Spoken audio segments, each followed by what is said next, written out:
Welcome back everyone, the final mount video. Professor Mike, Coach T, Gracie Bar Round Leeds here in the UK. Like I say, the final video of the week. We're looking at mount attacks all week. So by now, if you're subscribed to our channel, you will have 6 back attack options, 6 mount options. This is my favourite. It's one of the things I teach if I do seminars. All right, it was popularised by Rickson. If you've seen the documentary Choke, you know exactly what I'm talking about. All right, it's the mount to the back, to the finish. Right, giving our opponent absolutely no chance to defend. Let's look at what it is. Okay, I'll ask Coach T to lay down. This works, worth saying this works. Obviously, Rickson did this to pretty much everyone in the documentary Choke. All right, so it works in MMA, works no gi, works with the gi, works whatever. And that's why I love it so much. I'm going to mount my opponent. That's the first thing. You've got to get to the mount for this. All right? We've spoken in the last few videos around creating reactions from our opponent. Okay, so what we're aiming to do here is get the gift wrap on this arm. Okay, in order to get the gift wrap on this arm, just to refresh your memories, the gift wrap is when my opponent's arm comes across, I come underneath my opponent's head and grab their wrist. Really strong control position here. Great for law enforcement. One of the things we teach when we teach our law enforcement friends is to make sure we get that gift wrap position, control the hands. Anyway, the thing I need to think about is the elbow. I know we're thinking about grabbing the wrist, but it's the elbow that's our reference point. We must get this elbow across to our centre line in order to get this position on our opponent. How do I do that? There's lots of different ways. We spoke this week, didn't we, about getting to a high mount, or a slightly higher mount position where I'm not worried about my opponent's hip power. Coming underneath for a choke, my opponent's going to defend the neck. What's this give me? Elbow at the hip, at the centre line.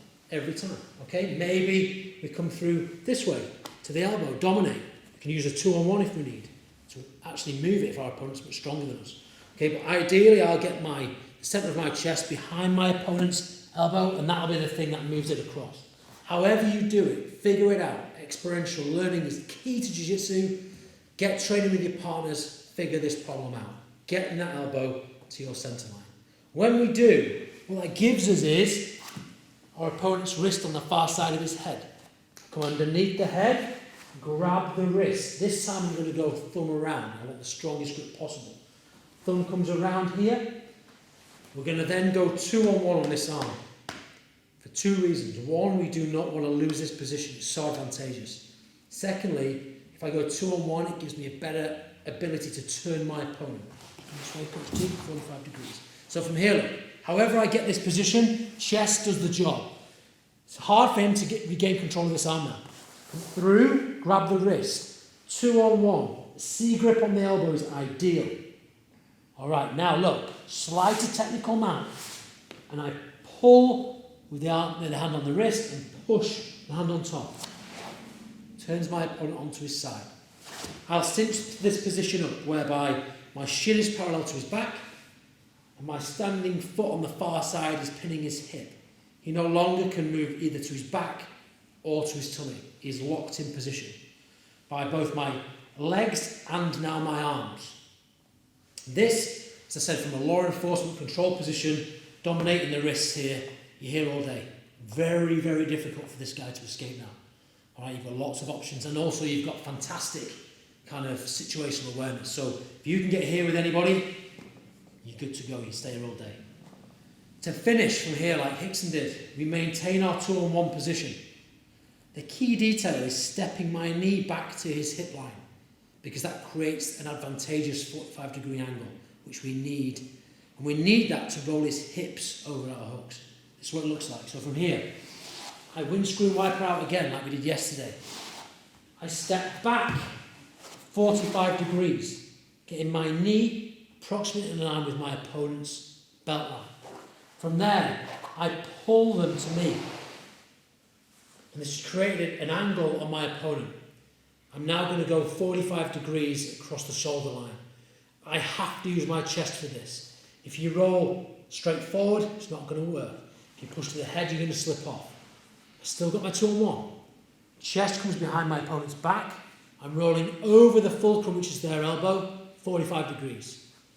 This hook will become active and take my opponent's back, and you'll see Coach T's hips rise as my far hook goes in.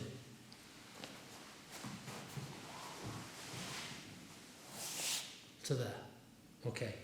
Look at this position. Both hooks are engaged. Both my opponent's arms are unable to defend them. So this is a perfect place to finish. Under the head, peel it up, strangle. Every day of the week. Okay, it's undefendable. The best my opponent could try and do here is to try and get their arms free. But if I've got heavy hip pressure and attacking the neck, they simply do not have enough time. All right, get to this position, you will finish every single fight you're in. Let's go for a slightly different angle, Coach T. Let's go head facing this way, please. In the mount, let's run through this slightly quicker. Do my job at getting to a high mount position, however I do that. Okay, remember, elbow centre line is key. All right, however I do this. Chest does the work, comes through, underneath, grabs the wrist. 2-on-1, slide to technical mount, turn my opponent. Shin comes parallel to their back, heel is against their stomach nice and tight. They're locked onto their side, nothing they can do. Okay, windscreen wiper out, very important. Gives me an angle. Come back to the hip line, pull my opponent towards me, chest to their back, 45 degrees remember. If we go straight forward it won't work, it will not get you far hook in. I need to go 45 degrees, over, elevates my opponent's hips, hook comes in, press down with the hips, finish the fight. One more time, final angle, just so you can see the leg work when we come through. Done my job, everything's good. Give that position, 2-on-1, technical mount, turn my opponent, cinch him in. Big step back, pull my opponent. 45 degrees, watch his hips elevate. There's the hook. Press down nice and tight. Hips are engaged. No hands to defend. Come up, peel the head. There's the finish every day of the week. Super powerful, super famous finish from Japan when Rickson dominated all those fights in choke. You've probably seen it. If you haven't seen it, you've got something to do this weekend. Hope you enjoyed this week. You should have 6 attacks from the mount, finishing with my favourite, the finish that Rickson did in the documentary choke. Have a great weekend. Take care.